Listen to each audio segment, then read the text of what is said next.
Mateus capítulo 14, versículo 1. Por aquele tempo ouviu o tetrarca Herodes a fama de Jesus e disse aos que o serviam: Esse é João Batista. Ele ressuscitou dos mortos e por isso nele operam forças miraculosas.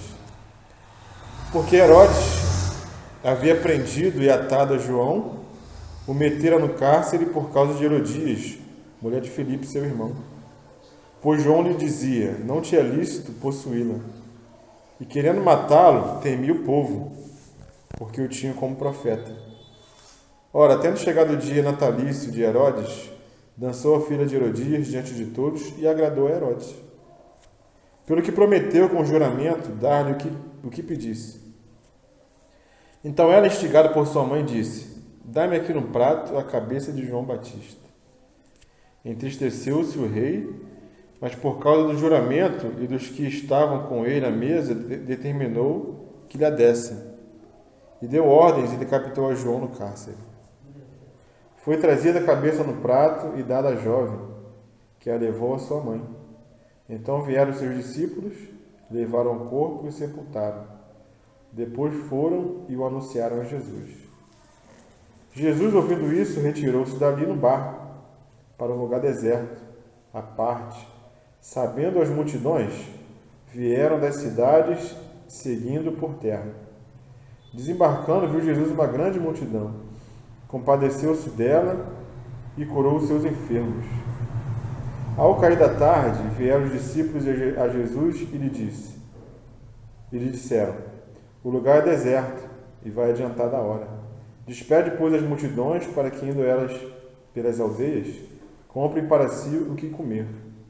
Jesus, porém, lhes disse: Não precisam retirar-se, dai-lhes vós mesmos de comer. Mas eles responderam: Não temos aqui senão 5 pães e 2 peixinhos. Então lhe disse: Trazei-nos. E tendo mandado que a multidão se assentasse sobre a relva, tomando os 5 pães e os 2 peixes, erguendo os olhos ao céu, os abençoou. Depois, tendo partido os pães, deu-os aos discípulos e estes às multidões. Todos comeram e se fartaram, e dos pedaços que sobejaram, recolheram ainda 12 cestos cheios. E os que comeram foram cerca de 5.000 homens, além de mulheres e crianças. Senhor, nós entregamos a Tua palavra em Tuas mãos, Senhor Deus, mais essa noite.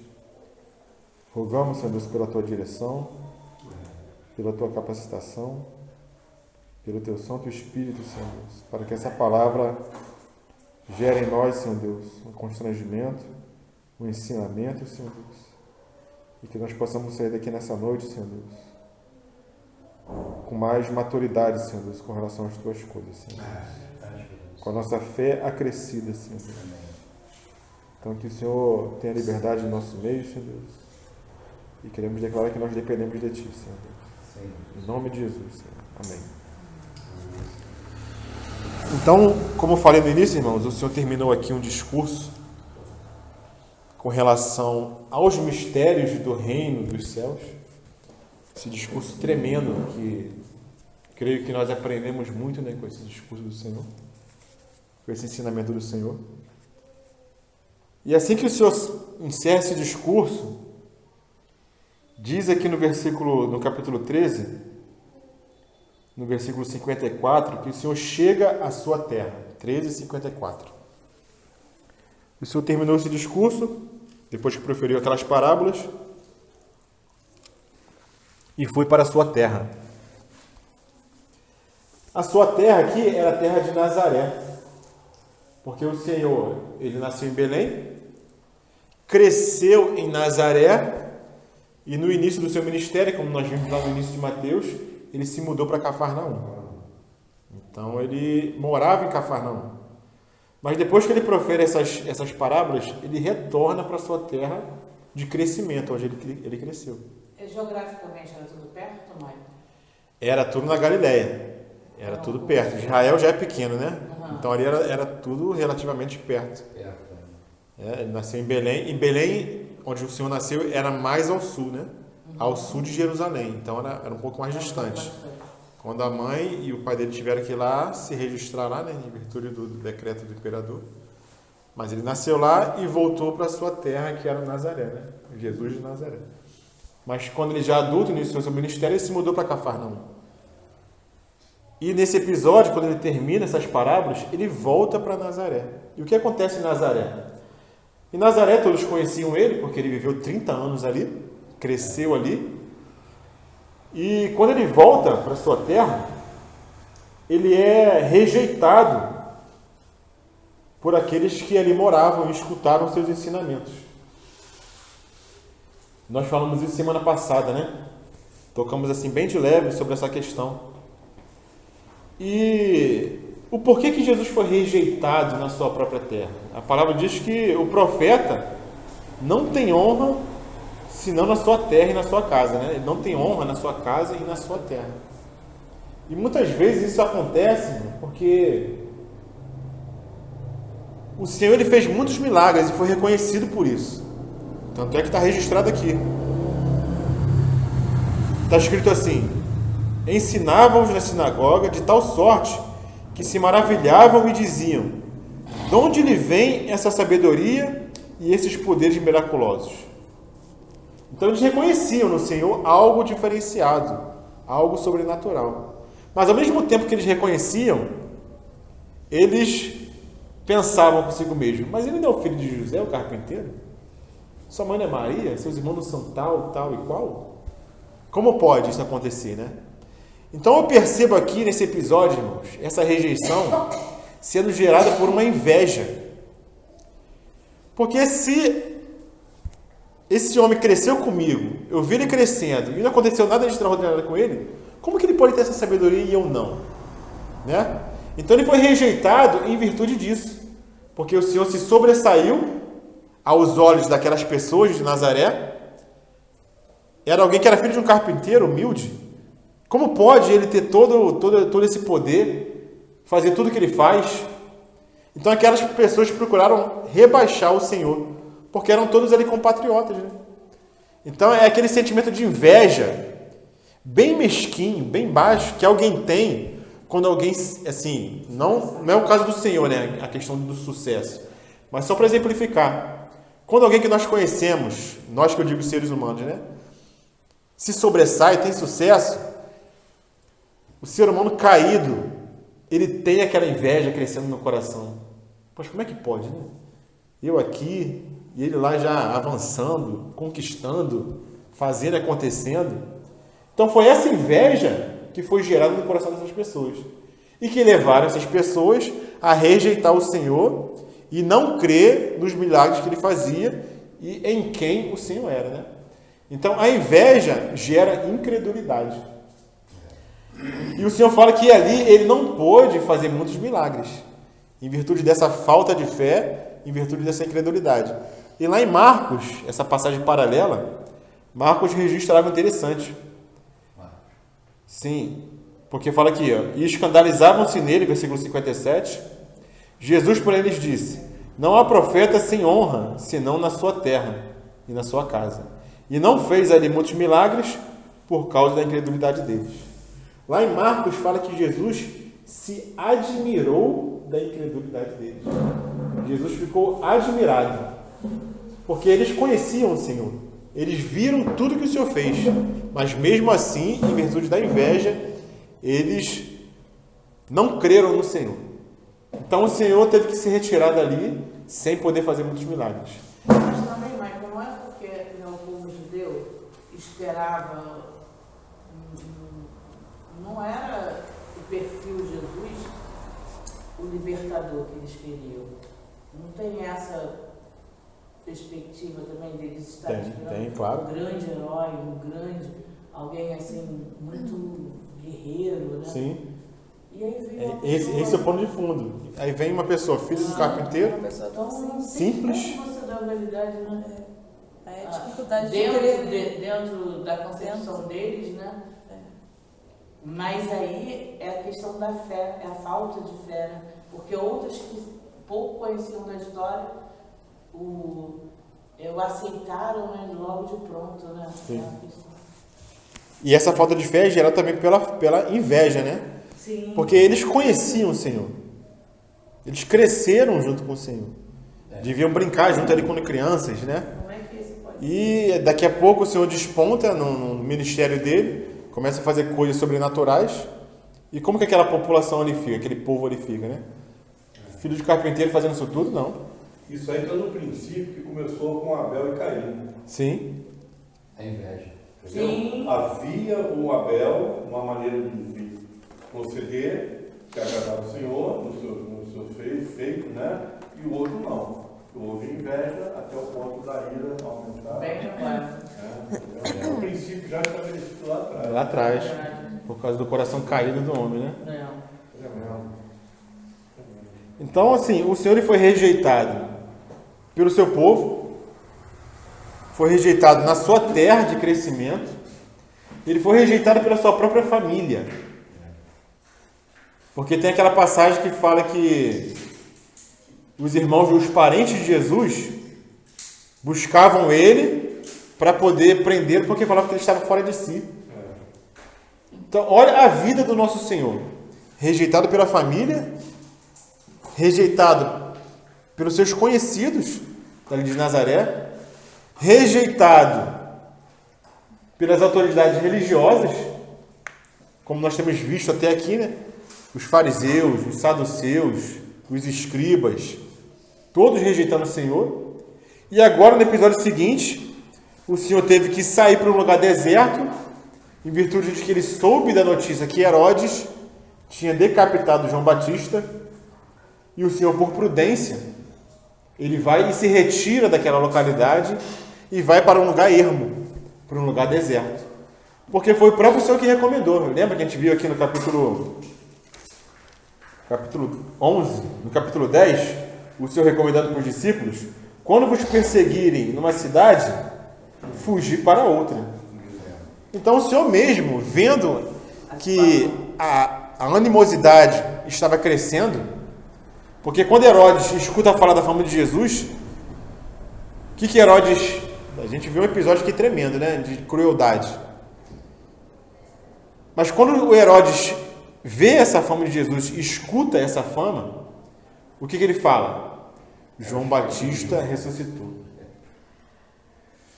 Para você ver o coração desse rei, que era filho de Herodes o Grande, aquele que mandou matar todos os bebês lá em Belém, em virtude do nascimento do Senhor. Esse Herodes aqui é filho daquele Herodes de 30 anos atrás. Isso. Porque quando ele volta do Egito, quando criança, Sim. né, eles vão para outra cidade onde o rei tinha morrido, outro assumiu, mas era parente. Então eles vão para outra cidade. Sim. É mais Jesus, seguro, que é mais seguro, né? Acho que eles vão para Nazaré, acho que Nazaré. O Senhor, quando ele volta do Egito, Quando ele volta do Egito, ele vai para Nazaré. aquele rei morre. Sim. Mas O anjo avisa. Mas o irmão dele que reina. Sim. Que é essa turma aí. Arquelau, né? Essa turma dos herodianos, né? Essa família de Herodes. É. E a gente vê que é uma família que tem todos esses problemas, né? De crueldade. O próprio pai desse Herodes aqui, Herodes o Grande, ele teve 10 casamentos, matou mulher, matou filho, né? E esse Herodes aqui, que é filho desse Herodes o Grande, né? Esse aqui é o tetrarca, ele dá um banquete, dá uma festa de aniversário, e ele faz um juramento que diz que, para a filha para Herodias, né, que agradou, me pede o que você quiser. A gente vê que é um juramento temerário, né? E ele, em virtude da sua palavra, ele tem que cumprir, porque tinham ali pessoas na mesa, e como que veriam ele, né? Poxa, você não tem palavra. Então ele teve que cumprir o juramento, um juramento impensado que ele fez. Isso aí. E tristemente, porque ele temia o povo tinha João Batista como um profeta. Na verdade, ele até se agradava de João Batista, porque por outras vezes a gente lendo a palavra, a gente vai ver que essa infeliz já quis matar, né, João Batista lá atrás, e ele sempre, com a mão dele, foi tirando aquela raiva dela, né, e não permitindo. Mas quando ele já tinha olho na filha dela também, e a gente vai perceber que e ele tinha dado a palavra, realmente não tinha para onde, né? Sim. Então, quando Herodes escuta os acontecimentos, ele fala: João Batista ressuscitou. E quando a gente lê isso aqui, a gente vê ele falando, a gente percebe ele falando de forma temerária. Caramba, João Batista ressuscitou, o que será de mim? Como se fosse assim, entendeu? Então, ele vivia uma vida de temor. Depois daquilo que ele fez, de ter cortado a cabeça de João Batista e entregue numa bandeja, né? Então, a gente percebe que ele não era um homem que tinha paz em si mesmo. Ele era um homem atormentado pelos seus feitos. E ele mesmo encerra a graça com a sua própria mão. Porque ele escutava da fama de Jesus e mesmo assim ele não se arrependeu e mesmo assim ele não creu, né? Então o Senhor, precavido dessas coisas, ele vai para um lugar deserto. Então a gente vê o Senhor sendo rejeitado por todos, irmãos, família, nação, pelos líderes religiosos, pelos líderes políticos. Imagina a vida do Senhor como que não é, né? Então o Senhor vai para um lugar deserto, chama os seus discípulos para procurar um lugar de descanso, um local de repouso. Mas o que a multidão faz? A multidão vai atrás. A multidão vê para onde o Senhor está indo, o Senhor vai de barco e a multidão vai por terra.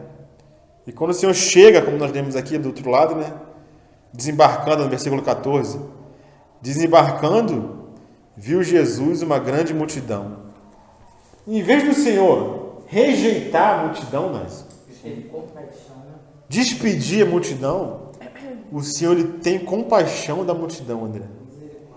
Mesmo cansado, mesmo sendo rejeitado, mesmo, entre aspas, fugindo de uma perseguição, o Senhor ele tem tempo para a multidão.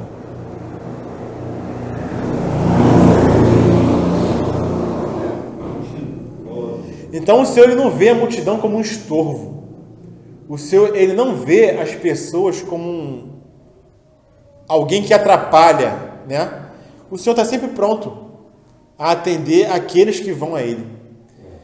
E nesse episódio aqui, irmãos, nós podemos tirar vários ensinamentos para a nossa vida cotidiana, né? Porque nós também enfrentamos problemas diariamente, né? Nós enfrentamos conflitos. Mas quando o Senhor acha fé, mesmo que seja do tamanho de um grão de mostarda, irmãos, o Senhor ele não nos rejeita. O Senhor ele se apresenta para nos alimentar, né? Então o Senhor era rejeitado por todos. Mas quando ele vê uma multidão atrás dele no deserto, ele vê uma multidão que busca algo nele. Sedenta, né? E ele não vai despedir a multidão faminta, né? A multidão com fome. Já começou essa multidão buscar lá em João Batista. Já em João Batista no deserto, né? É aquela passagem que ele diz assim, eu pergunto para ele, por que podia você fazer essas coisas? É igual fazer uma pergunta ao Cristo também. O batismo de João Era do céu? é do céu ou dos homens? Aí os homens lá, os falsos, né, os fariseus, os escribas, se dissermos que é de Deus, ele vai dizer, por que nós não Porque não cremos? crê. Se dissermos que é dos homens, aí entra a multidão. Entra a A multidão. multidão nos apedreja. Sim. Temia a Não multidão. que o Senhor estivesse se gloriando nisso. O Senhor não era homem violento, né? Mas aí que entra o testemunho da multidão. A multidão era pelo Senhor. Né? Não todos, né? Não, a multidão ela buscava algo no Senhor porque via alguma coisa. Sim. Mas ela estava também presa pelas autoridades. Tinha sempre essa coisa, né? A multidão queria crer, mas as autoridades falam o contrário. Hoje é a mesma coisa. Mesma coisa, né? Se crer, vai ser expulso do templo. Isso aí. Então Jesus ele não veio para despedir as multidões, despedir as pessoas, mas ele veio para salvá-las. Então, como que o Senhor poderia despedir aquela multidão se ele veio justamente para salvar as pessoas, né? Então Jesus encarou aquela multidão como ovelhas sem pastor. Porque as autoridades religiosas que eram para cuidar das pessoas, da nação, da multidão, eles faziam o quê? Exploravam. Não cumpriam o seu papel espiritual de cuidar do povo, né? Então Jesus supre as necessidades da multidão em vez de pensar apenas no seu próprio bem-estar. Aí vem essa diferença, né? O Senhor poderia muito bem pensar no cansaço dele. Não, estou cansado, eu acabei de ministrar, estou fugindo aqui para o deserto porque tem um rei lá, doido lá, que já arrancou a cabeça de João Batista. Não sei o que ele pode fazer, né? E não ia chegar na minha hora ainda. Não ia chegar na minha hora. Então ele podia muito bem pensar no seu cansaço, no seu bem-estar, no seu descanso, né? Mas o Senhor, ele não pensou em si mesmo. Mas ele veio cumprir o papel e a missão que o Pai deu para ele, né? Que era trazer salvação para a multidão. E se essa multidão estava atrás dele, em virtude de algo que a multidão buscava ou necessitava, o Senhor não poderia despedir, né? Então aqui no versículo seguinte fala,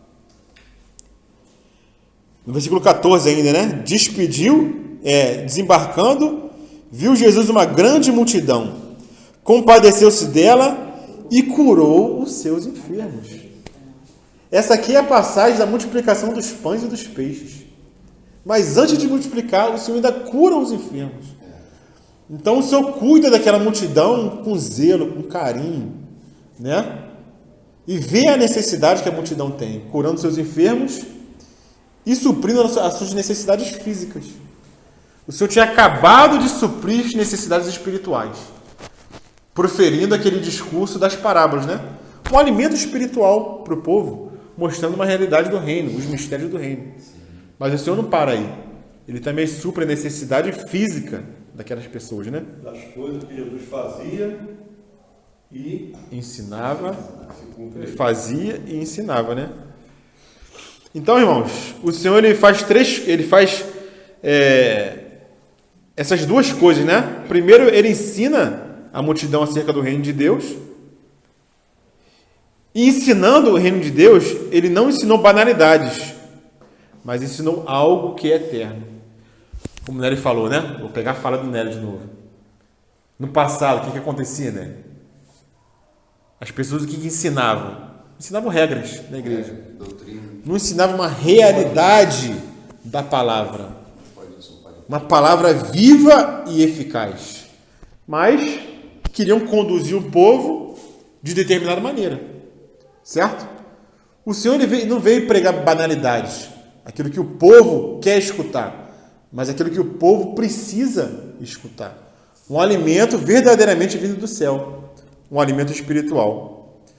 Então o Senhor atende as necessidades não só físicas do povo, mas também as necessidades espirituais. O alimento do Senhor é um alimento completo, né? Ele supre todas as necessidades, tanto da alma, quanto do corpo e quanto do espírito, né? O Senhor se tornou homem, né? Com alma, com corpo e com espírito. Amém. Então ele sabe as necessidades do homem, né? Mas o que nós vamos ver nesse episódio, irmãos? A incapacidade dos discípulos. E vendo a incapacidade dos discípulos, nós vemos a nossa própria incapacidade. No nosso dia a dia. Nos nossos afazeres. Nas nossas decisões. A nossa incapacidade em seguir o Senhor. Então, vendo os discípulos nessa dificuldade, nós nos vemos diariamente nas nossas dificuldades. Uma dificuldade que é muitas vezes trazida pela incredulidade ou pela falta de visão. Porque a fé anda com uma visão alargada. As duas coisas andam juntos. Quando eu tenho fé, eu vejo além das dificuldades. Eu vejo além dos problemas. E é de forma didática e pedagógica que o Senhor vai ensinar para os seus discípulos o que ele vai ensinar agora nessa passagem aqui da multiplicação dos pães e dos peixes, né? Então, o argumento dos apóstolos estava repleto de prudência. Qual que era o argumento dos apóstolos aqui, dos discípulos? Senhor, despede a multidão, Senhor. Vamos ler aqui, né? 15. Ao cair da tarde, vieram os discípulos a Jesus e lhe disseram: o lugar é deserto e vai adiantada a hora. Despede, pois, as multidões, para que, indo pelas aldeias, comprem para si o que comer. Tem alguma coisa de errada no argumento dos discípulos, irmão? Não. É um argumento prudente, né? Aos olhos humanos, é um argumento prudente. Por quê? Porque eles viam 4 dificuldades que na visão deles era intransponível. Quais eram essas dificuldades, irmãos? Em primeiro lugar, o local era deserto. Era a primeira dificuldade que eles viam. Então Jesus não estava apenas cuidando da multidão, mas também provando os seus discípulos. Isso aqui era uma provação para eles. Como também é para nós, irmãos. Nós temos que tirar ensinamento disso para a nossa vida cotidiana, para a nossa vida diária, para os nossos desertos diários, né? Que nós enfrentamos na criação de filho, na saúde, na parte financeira, com as convulsões que estão acontecendo, né? Na nossa nação. Muitos dizem que está se avizinhando um deserto pela frente. Então nós temos que aprender com o Senhor como se comportar no deserto. Uma segunda dificuldade intransponível que os discípulos vinham. A hora já era avançada. Já estava chegando a noite. E num deserto, à noite, irmãos, é um lugar perigoso. Tinha serpentes, escorpiões, né? Então os discípulos pensaram, não, aqui é perigoso, vamos despedir a multidão. Terceiro lugar, um outro problema intransponível. Era uma multidão. Poxa, era muita gente. Como é que pode? Esse pessoal aqui, faminto, com fome, né? Vamos despedir ela para que elas vão à cidade, à aldeia e comprem alimento, né? Eu nem duvido, de repente foi o Judas que falou, vai gastar muito dinheiro. Ele olhou a bolsa aqui e viu que tinha um grande déficit no orçamento, né? Ou seja, a demanda era maior do que a receita que eles tinham, né? Só um milagre para nós só. Então, qual era a ideia deles? Né? Que a multidão arranje solução para os seus próprios problemas. Não, deixa a multidão se virar, pô. Ela vai lá na cidade e se vira, pô. Arruma alimento para ela, né? E qual é a quarta dificuldade, né? Empecilho que os discípulos viram? Justamente o que nós falamos, né? Eles não tinham recursos para suprir a necessidade da multidão. Então o local era deserto, já era tarde, tinha muita gente e eles não tinham recursos para suprir aquela necessidade, né? Então o que nós vemos aqui? Muita coisa que muitas das vezes nós fazemos. E foi o que os discípulos fizeram. Eles enfatizaram o que eles não tinham. Enfatizaram o que eles não tinham. Enfatizaram as dificuldades. As dificuldades são tremendas. Então eles vão ao Senhor, despede a multidão, esse problema aqui não é nosso. Deixa que eles se viram para lá, né? E a gente fica aqui com os nossos 5 pães e 2 peixinhos. Dá para todo mundo aqui dividir, tranquilo, e a gente se alimenta, né? Ou seja, não queriam se envolver com o problema da multidão. Então Jesus dá uma ordem para os discípulos. O que Jesus fala, né? Jesus, porém, lhes disse: não precisam retirar-se. Dá-lhe vós mesmos de comer. Agora o bicho pegou para eles, né? Imagine o André lá, né? Recebendo essa ordem do Senhor. O que você ia pensar, André? Senhor, nós temos só 5 pães e 2 peixinhos. Então essa ordem para os discípulos, irmãos, foi perturbadora. Vamos imaginar um pouquinho os discípulos recebendo essa ordem do Senhor. Vai vocês alimentar essa multidão toda. 5.000 homens, além das mulheres e das crianças, né? Então os discípulos foram confrontados com esses problemas, né? Que humanamente eram insolúveis. Ou seja, não tinham soluções. Era uma grande multidão. Os discípulos não tinham onde comprar alimento. Não tinham onde comprar o pão, né? Estavam no deserto. E havia um problema de logística também, né? Mesmo se eles quisessem, como que eles iriam fazer para alimentar 5.000 homens, né? Então eles se viram ali no beco sem saída. Quantas vezes nós nos vemos num beco sem saída, irmãos? O que eu faço agora? Não vejo solução para nada, né? Não vejo uma luz no fim do túnel. Não vejo um horizonte. E o Senhor continua falando: vai, alimenta a multidão. Alimenta a multidão. Charles Spurgeon, ele fala o seguinte: é bom que saibamos quão pobres somos e quão longe estamos de ser capazes de satisfazer as necessidades do povo ao nosso redor. Então o Senhor quis mostrar para eles que eles, neles mesmos, eles não tinham capacidade. E muitas vezes o Senhor quer nos levar no beco sem saída para nos mostrar justamente isso. Está vendo como você não tem capacidade? Porque muitas vezes, ao longo da nossa vida, da nossa caminhada nessa terra, nós confiamos em nós mesmos, né? Muitas vezes confiamos no nosso recurso, na nossa inteligência, na nossa capacidade, né? Nos recursos, né? No dinheiro. Mas como nós somos filhos, irmãos, o Senhor ele vai nos disciplinar e Ele vai nos ensinar. Uma hora ou outra, irmãos. Cedo ou tarde, o Senhor vai nos colocar numa situação para que nós façamos como o Senhor fez aqui. E o que o Senhor fez aqui? Já adiantando, né? A gente vai mais na frente tocar nesse ponto. O Senhor, quando Ele pega esses 5 pães e 2 peixes, o que Ele faz, irmãos? Ele ergue os olhos para o alto. O Senhor quer levar os discípulos a isso, irmãos. Quando estamos num beco sem saída, nós só temos um lugar para olhar. Nós temos que erguer os nossos olhos para o alto, para o céu, porque é de lá que nos vem o socorro. Né? Como fala aquele salmo, né? Algum irmão pode lembrar aí? O meu socorro vem do Senhor. Isso aí. Vem do céu e a terra. Eleva os meus olhos para os montes. Começa assim. De onde me virá o meu socorro? O meu socorro vem do Senhor, que fez os céus e a terra. Então é justamente isso que o Senhor quer nos ensinar e o que queria ensinar para aqueles discípulos.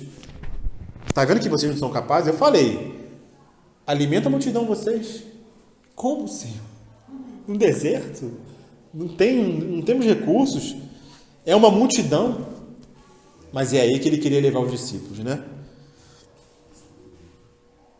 Então o Senhor vem e realiza um milagre.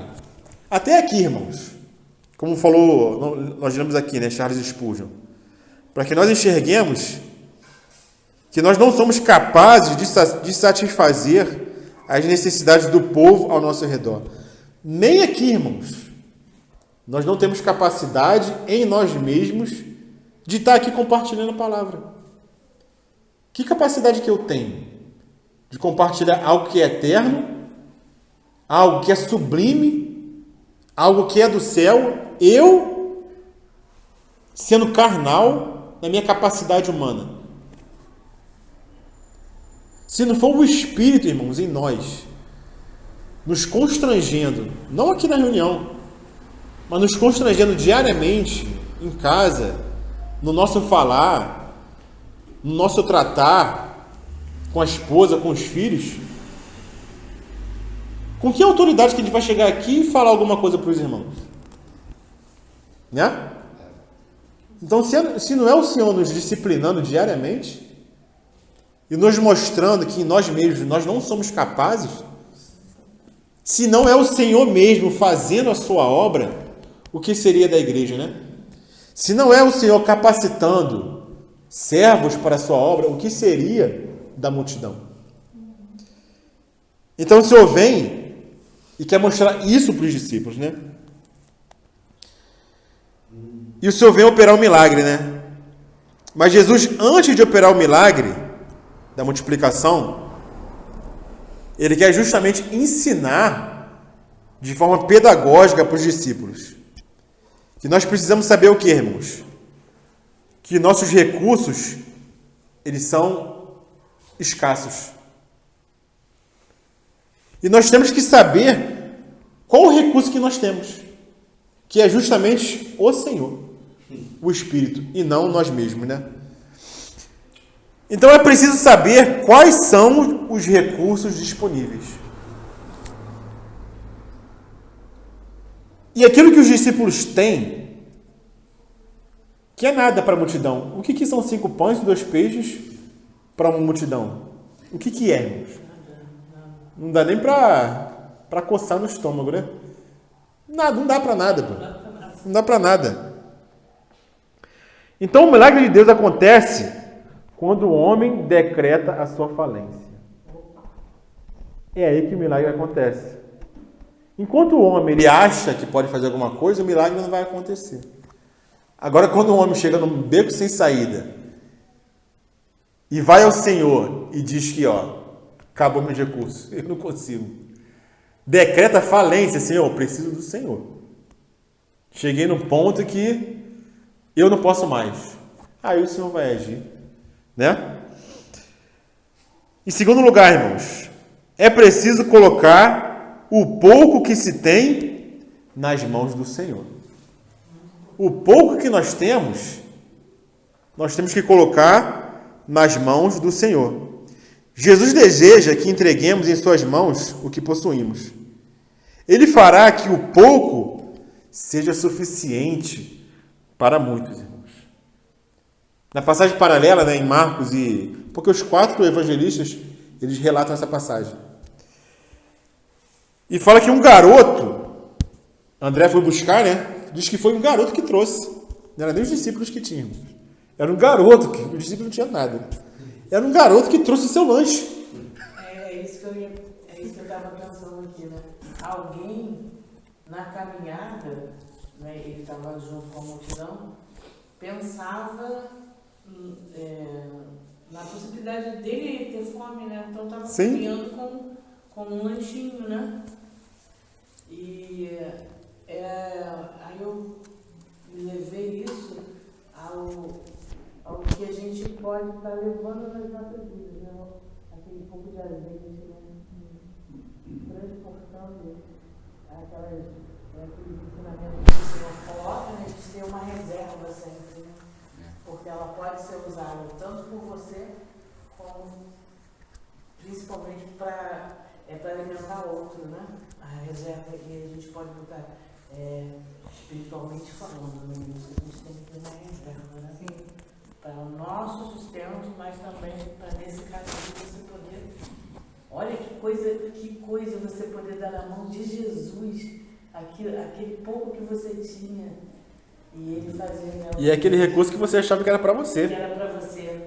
Aquele azeite que você achava que era para você. Mas no momento da necessidade, aquele azeite que era para você serve para muitos. Lembra daquele milagre no Antigo Testamento? Da multiplicação do azeite daquela viúva? Da viúva, sim. Um pouquinho de azeite, mano. O Senhor multiplicou e faltou botija, foi enchendo. Enquanto tinha botija ali, foi enchendo, irmão. Se tivesse mais, ia encher mais. É porque acabou a botija. Então parou o milagre. Já foi saciada a necessidade. Se fosse nessa época, né? De agora, cheio de tapaué, né, cara? Dá pra guardar muito. Traz as tapaué lá. Azeite, né? O cara tapaué grandona. Ali me fazendo uma propaganda. Não, só lembrei. Não. Né? Porque ela teve que pegar com as vizinhas, né? Teve que pegar. Se fosse lá em casa, Agora lá em casa tem um monte de vazio. vazio. Já tava as mesas da Kátia. Então, irmãos, nós não podemos fazer o milagre, mas podemos levar o que temos e colocar nas mãos do Senhor, né? Aí o Senhor vai fazer o milagre, né? Em terceiro lugar, em primeiro lugar, nós falamos que é preciso saber quais são os recursos disponíveis. Em segundo lugar, é preciso colocar o pouco que se tem nas mãos de Jesus. Em terceiro lugar, o terceiro ensinamento, né? É preciso organização para que todos sejam atendidos. Imagina uma multidão, irmãos. Tem que ter organização mesmo. Todo mundo querendo Uma multidão querendo falar junto. sem comida, sem alimentos, chegando à noite, num deserto, todo mundo com fome. O que o Senhor fala para os discípulos? Manda todo mundo sentar. Ordem, né? Começa por aí, ordem. Aí eu digo mais, bem. Porque o nosso Deus é um Deus de ordem, irmãos. Exatamente. Nosso Deus não é um Deus de bagunça. Então a gente vê passo a passo o que o Senhor faz. Ele manda trazer o recurso que tem disponível. Isso é colocado na mão do Senhor. E o Senhor manda o que para a multidão? Os discípulos falaram para a multidão: manda todo mundo sentar. Pede para todo mundo ficar calmo, sentado. Imagina todo mundo em pé correndo atrás de alimento. Podia haver ali como acontece muito, né, nas multidões, pisoteamento, ou pessoas se ferirem, se machucarem, manda as pessoas sentarem, porque nosso Deus é um Deus de ordem. Olha o universo que nosso Deus criou, irmãos. Tudo funciona em perfeita ordem. Harmonia. Os astros, o sol, a lua, as estações. Tudo funciona em perfeita ordem. As células do nosso corpo. O Senhor fez tudo perfeitamente. Né? Milagre da vida sendo gerado, irmãos. Cara, o Senhor é tremendo. Se a gente for parar para meditar e considerar tudo que foi criado, tudo em relação à natureza, irmãos, a gente fica abismado. E só pode ao final dar glória a Deus. Porque tudo foi feito em perfeita ordem. O nosso Deus não é Deus de confusão. Então o Senhor fez aquilo para que não houvesse tumulto, né? E que todos igualmente fossem atendidos. Quarto ensinamento. O milagre acontece nas mãos de Jesus. Mas as mãos dos discípulos devem repartir o pão. Foi o Senhor que fez o milagre. Mas o Senhor incumbiu os discípulos de repartir o pão para a multidão. Né? Então o Senhor encarrega alguns na sua casa para repartir o pão, para repartir o alimento. O Senhor ele simplesmente fez o milagre.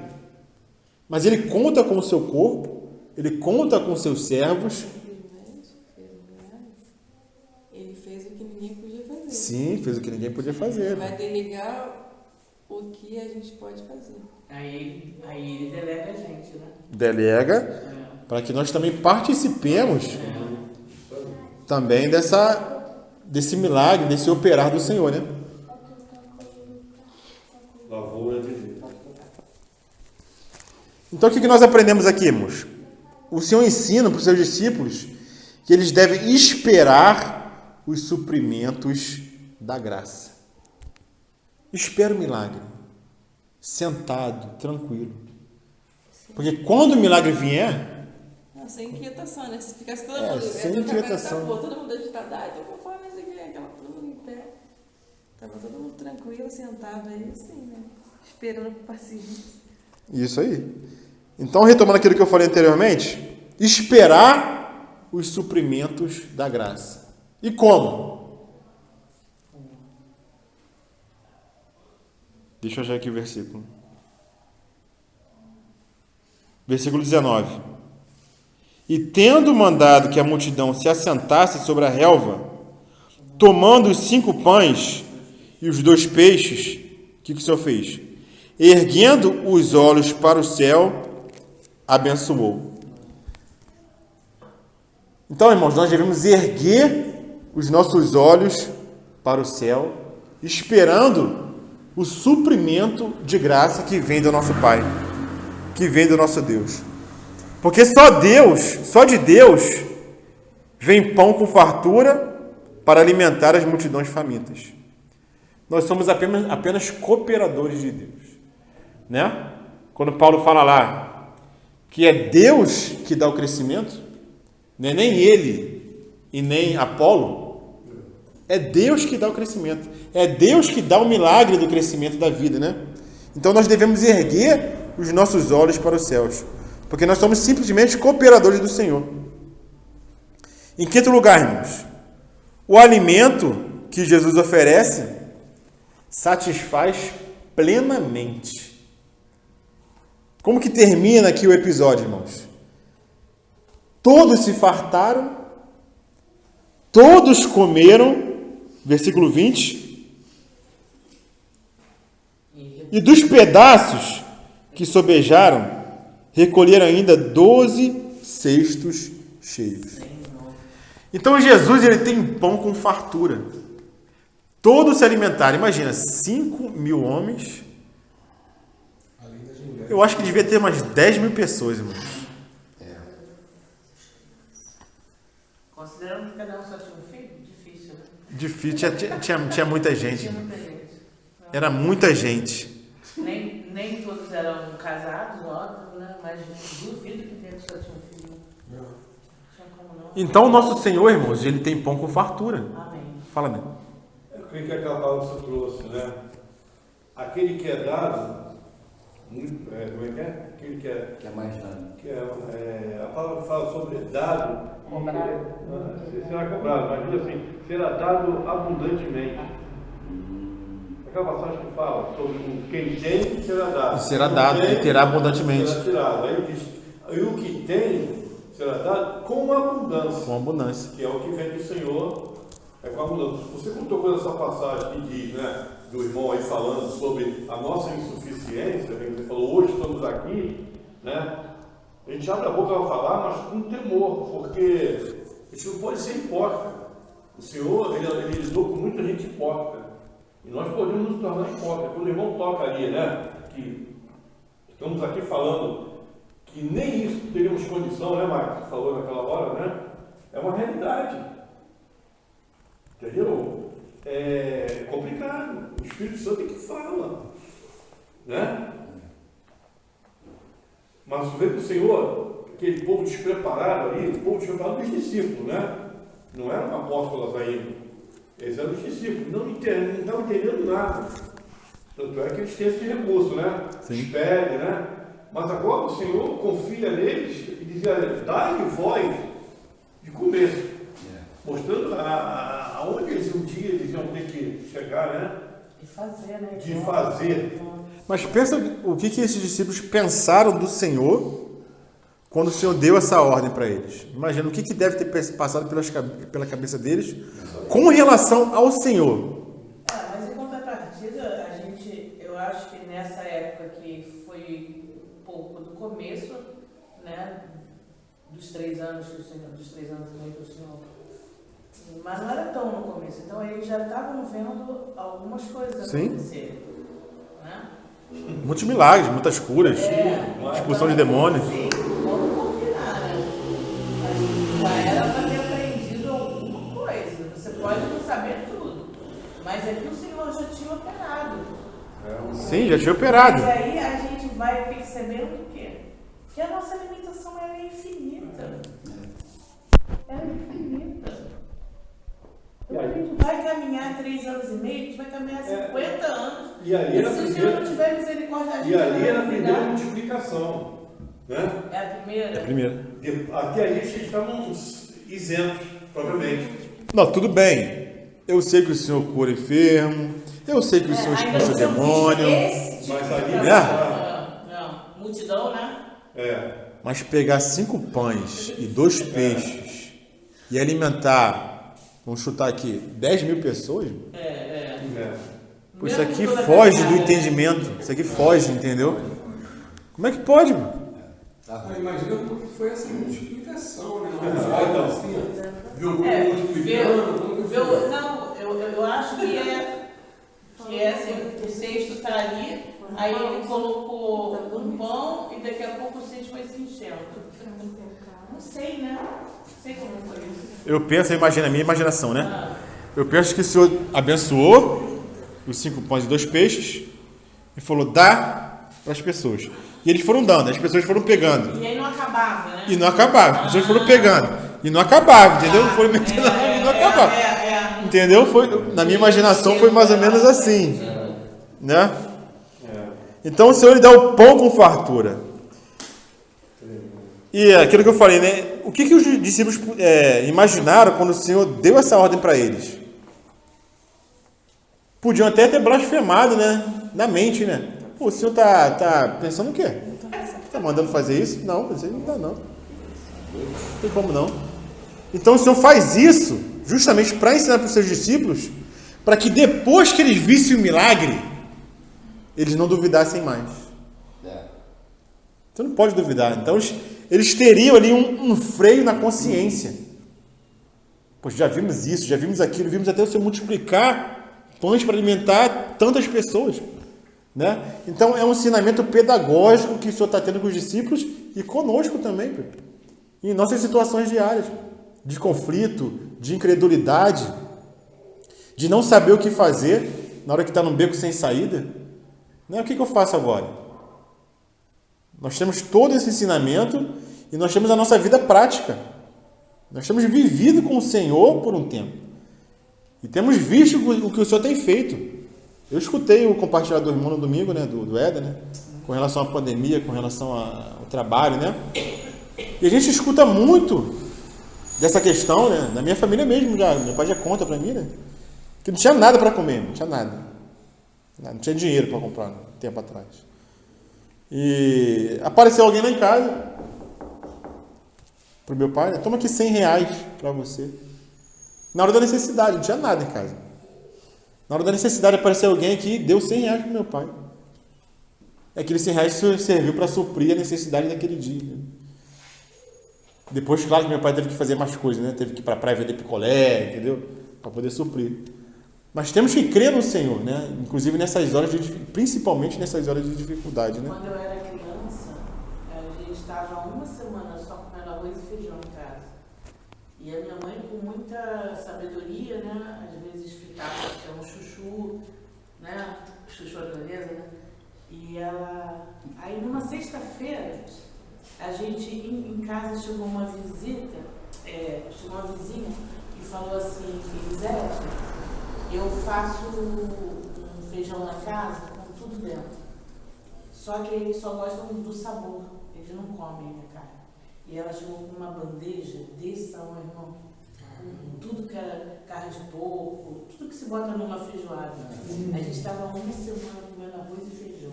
E um chuchu frito, né? Acho que nem ovo tinha nessa semana. E eu, muito pequena, né, não tinha entendimento. Mas isso marcou a minha vida. Porque eu vi uma pessoa sendo usada. Eu já ia para a igreja sendo usada para nos alimentar ali. E a minha mãe, sem entendimento, né, pegou aquilo ali, sabe? Aí ela, todas as vezes que eu for fazer o feijão, eu posso trazer para você? Às vezes a pessoa tem até preocupação se a outra aceita. Né? Pode trazer. E a gente passou, aí a minha mãe dividiu porções, sabe? Mais ou menos assim, e a gente passou, sabe, a comer naquela semana. E hoje, com o entendimento que a gente tem, né, a gente vê que é o cuidado de quem?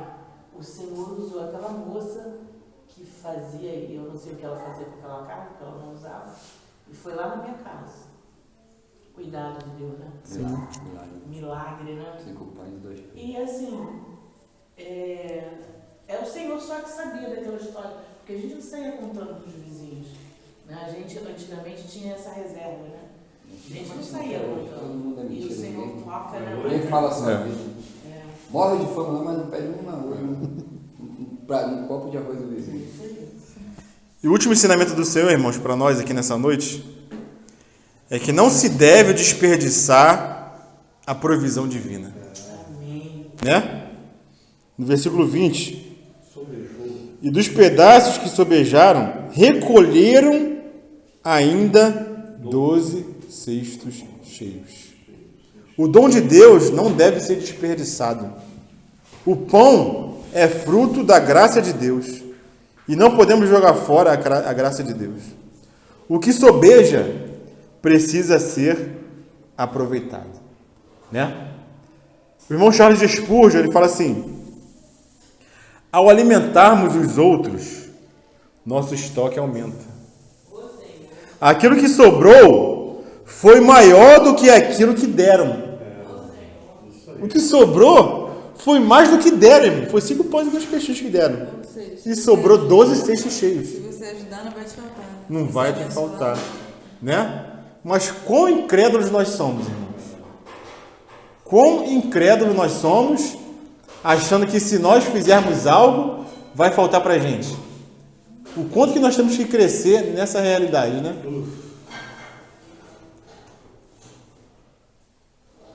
Essa verdade aqui, irmãos, da multiplicação dos pães e dos peixes, foi algo natural, foi algo físico, foi pão dessa terra mesmo, foi peixe dessa terra. Mas eu só quero nos ensinar nessa noite, irmãos, que o alimento espiritual também nunca vai nos faltar. Porque esse é o alimento que verdadeiramente nos alimenta. Porque Jesus é o pão da vida. Deus deu o pão, desceu do céu. o verdadeiro pão que desceu do céu. Então, o que o Senhor quer nos mostrar com essa passagem dos pães e dos peixes, dessa multiplicação, é que Ele se deu a nós como alimento. E nele nós nunca vamos ter falta, irmãos. Ele é o nosso recurso. Nele nós temos toda a graça, toda a sabedoria, todo o entendimento. Então nós devemos aplicar isso em nossas vidas, não só na nossa vida natural, que nós temos que aplicar também, claro, mas principalmente na nossa vida espiritual. Né? Nossos olhos eles não devem estar postos nessa terra. Vamos ter oportunidade sempre, de suprir a necessidade de outras pessoas, né? E também de sermos supridos quando estivermos em necessidade. Que nós possamos ter sempre essa visão. Nas mãos do Senhor não há falta. Pode ser 5 pães e 2 peixinhos para a multidão. O Senhor multiplica. Amém. Né? O quão a nossa fé tem que crescer, irmãos. Com certeza aqui tem testemunho com relação a essas questões. Estava olhando aqui para o André, que estava lembrando, né? Do André. O André olhando para mim, eu lembrei. Eu olhei no seu olhar, André. Eu olhei lá dentro. Né? O Senhor supre, André. Nunca faltou, né, André? Nunca faltou. Né? Então que a nossa fé possa crescer, como os discípulos foram ensinados, que nós também possamos ser ensinados a não depender somente dos nossos recursos nas nossas mãos, mas colocar tudo nas mãos do Senhor para que outros possam ser supridos, né? Não só a gente, não só a nossa casa, e o quanto nós temos que crescer nisso, né? Confiar no Senhor. Amém, irmãos? Louvado seja o Senhor.